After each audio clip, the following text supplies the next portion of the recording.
جو نسخے کا وقت ہو گیا جی. کتاب الشفا کبیر سے یہ نسخہ ہے. فتنہ دجال اور عذاب قبر سے بچنے کا یہ وظیفہ ہے. بسم اللہ الرحمن الرحیم. اللہم انی اعوذ بک من عذاب القبر ومن عذاب النار ومن فتنة المحیا والممات ومن فتنة المسیح الدجال.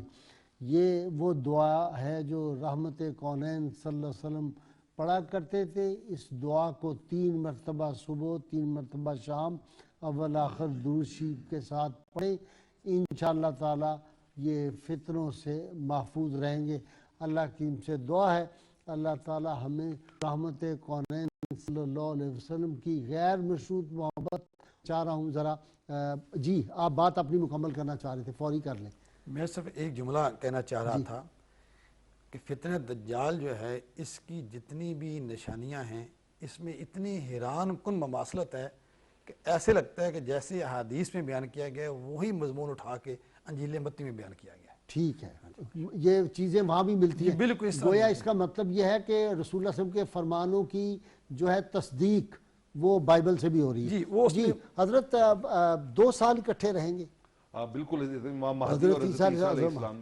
بلکہ میں دلچسپ ایک بات بیان کروں کہ جب حضرت عیسیٰ علیہ السلام وہ اپنا نیزہ نکال کے مارنے لگیں گے تو جب یہ دیکھے گا کہ اب میرا بس نہیں چل رہا، وہ سارا کچھ ختم ہو گیا استدراج، تو یہ کہے گا کہ حضور نماز کا ٹائم ہو گیا، نماز نہ پڑھ لیں.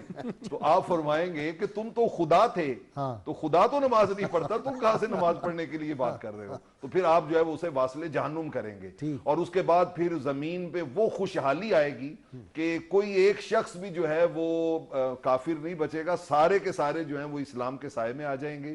اور اتنی برکات ہوں گی زمین کے اندر کہ آقا علیہ السلام نے فرمایا ایک انار پورا محلہ کھا لے گا تو ان سے ختم نہیں ہوگا. ایک دانہ جو ہے اتنی برکات آ جائیں گی. بہت شکریہ جی.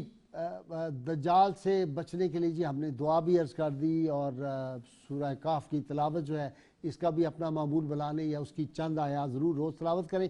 نعرے کے لیے تیار ہو جائیے. یہ نعرہ گلی گلی کوچے کوچے کو بکو میں بھی گونج رہا ہے، ہندوستان کے اندر بھی انشاءاللہ تعالی دنیا بھر میں یہ نعرہ تا قیامت بیرونی دشمنوں میں تیر اور تلوار کی طرح لگتا ہے.